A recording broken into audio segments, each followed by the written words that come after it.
welcome to Seeing Through Glass. Now, during a recent episode of Behind the Glass, my podcast, I said maybe now is the time that we all need to go out and buy V12s, because let's face it, I don't think it's going to be possible for that much longer. The world is an ever more eco-friendly place, and whilst manufacturers like Ferrari and Lamborghini and some others are still making naturally aspirated V12s, I don't think it's going to happen for much longer. Fundamentally, it's going to be more difficult and more expensive to own 12 cylinders. So when I look at the market, I think what's the kind of most desirable V12 out there, I always kind of settle on Aston Martin V12. I've always loved the way they perform, the way they sound, and the cars that they go in.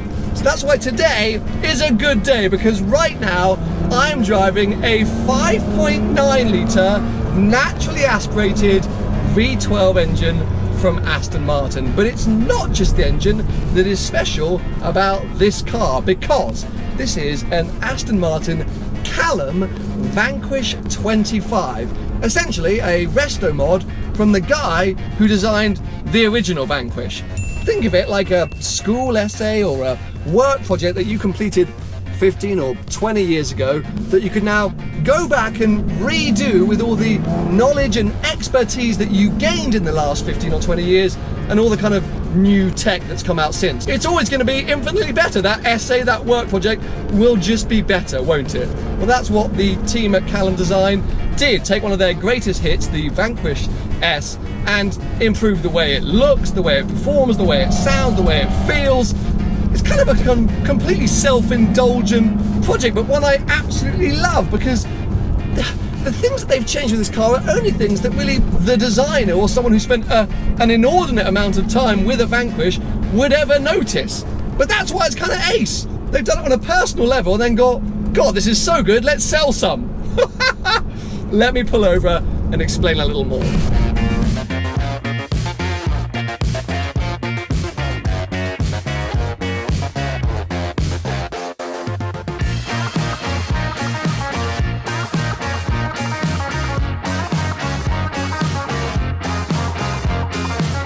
Now, unless you are a Vanquish expert, it's quite easy to look at this car and think it's just a standard Vanquish or a Vanquish S. It's only when you look at it a bit longer that you start to go, actually, you know what?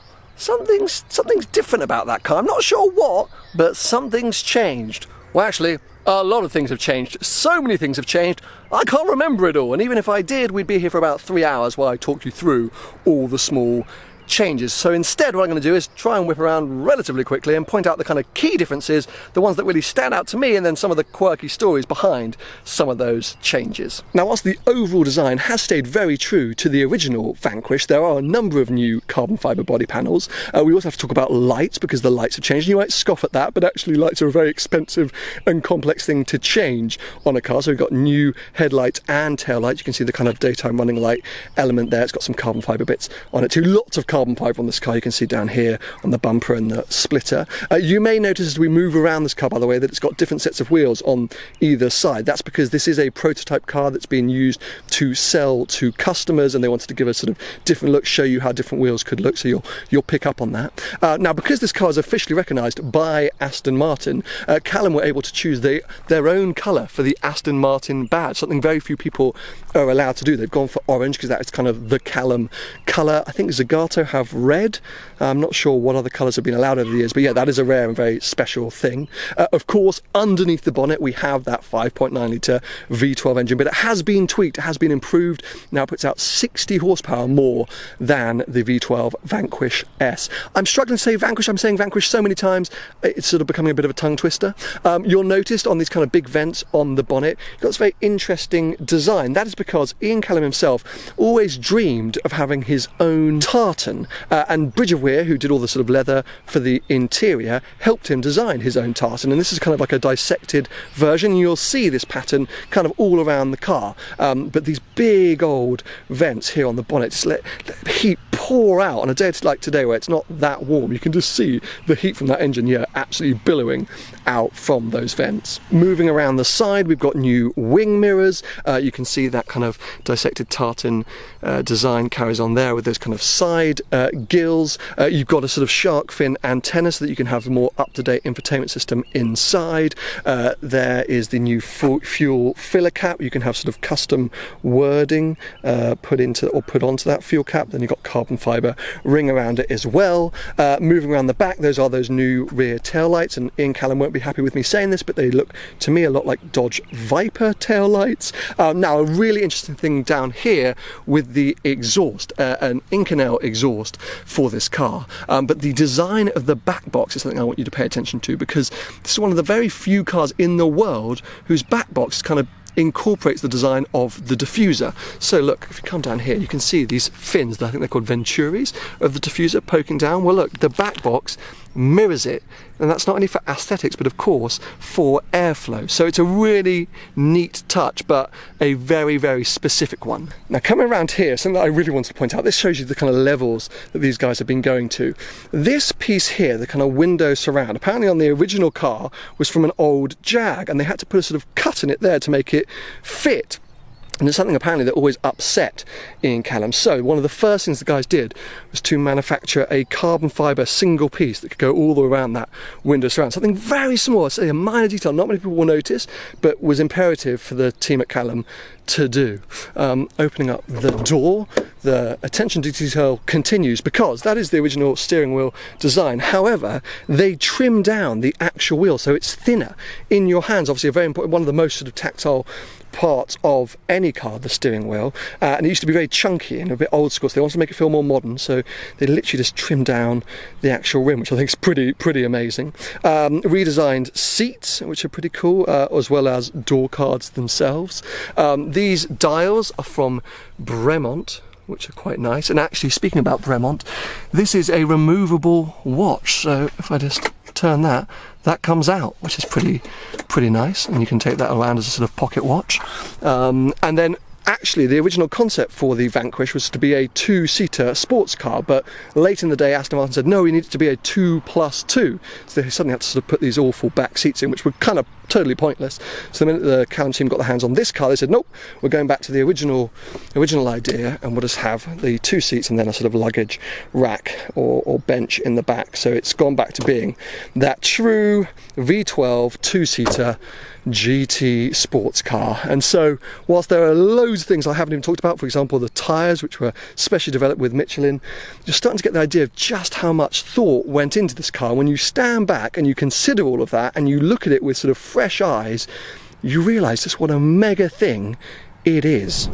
Now what's so clever is because all of these changes are so sort of minor and subtle, you still very much feel like you are driving an Aston Martin Vanquish. They haven't gone so far to kind of completely redesign the thing that it's unrecognisable. It's a celebration of the original car, an improvement of the original car. And it has been a while since I've driven an original Vanquish, but I'm starting to sort of remember what it was like. I mentioned the upgrade to the power from the engine, but they've also done a lot of work with the suspension. It's essentially suspension of a GT3 race car from Aston Martin. We've got the big old carbon ceramic brakes from the DBS. So the thing is definitely better to drive.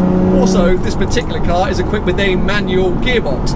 Back in the day, Aston themselves offered a manual conversion for the Vanquish, which came as standard with I think it was called an automated manual, a pretty awful automatic gearbox. So yeah, you could send the car back to Newport Pagnell, the factory at the time, and they'd put in this 6-speed manual. However, Callum realised that even that manual conversion wasn't that good, so they've improved this as well, just sort of, the actual movement between the gears and the whole thing to try and make it a more pleasurable experience. I have to say, and this is not something I'd expect to say though, I'm not sure I would choose the manual. Okay, fine, the original automated manual was awful, but I feel like maybe there's an improvement that could be done there, and I just think having a big V12 GT Aston, it kind of would suit having an automatic gearbox. The GT12 often gets slated for having that dodgy Sport Shift 3 gearbox, but I kind of liked it when I drove it. It was part of the character of the car, and because this is something from 2006, 2007, doesn't matter if it's got a slightly dodgy automatic, I don't think, and I just think it would suit it, because this car's all about the long journeys. Whilst yes, they have improved the way it handles on the road, they haven't gone chasing Nürburgring lap times. It's not an absolute track weapon. And at which point, if you're doing the longer journeys, why not just kind of flow through the gears with an automatic box? Not something I'd expect to say, but having the manual makes it feel more like a muscle car than a true British GT. But my God, when you start to extract the power, weirdly you don't get much of the exhaust with the windows up. So if I just listen now, still don't get too much of the exhaust, but it sounds very good out the back, trust me.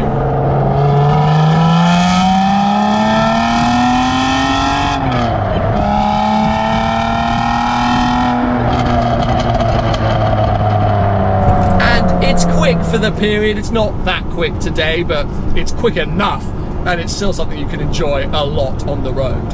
However, if you're going, oh, Sam doesn't seem that excited by this car, it's because there's one kind of problem with it that I haven't really talked about yet. It's the price. Because a standard Vanquish, why am I struggling to say Vanquish today? The more you say it, the harder it is to say. A standard Vanquish S would set you back around 100, 120 grand these days, depending on condition and mileage and stuff. But the CALLUM Vanquish 25, wait for it, I don't think you're ready. You sitting down? £450,000. Including the donor car, but £450,000. That means that essentially you're spending 325, 350 grand on all of these changes that I've been trying to show you and talk to you about. Hey, they're great changes.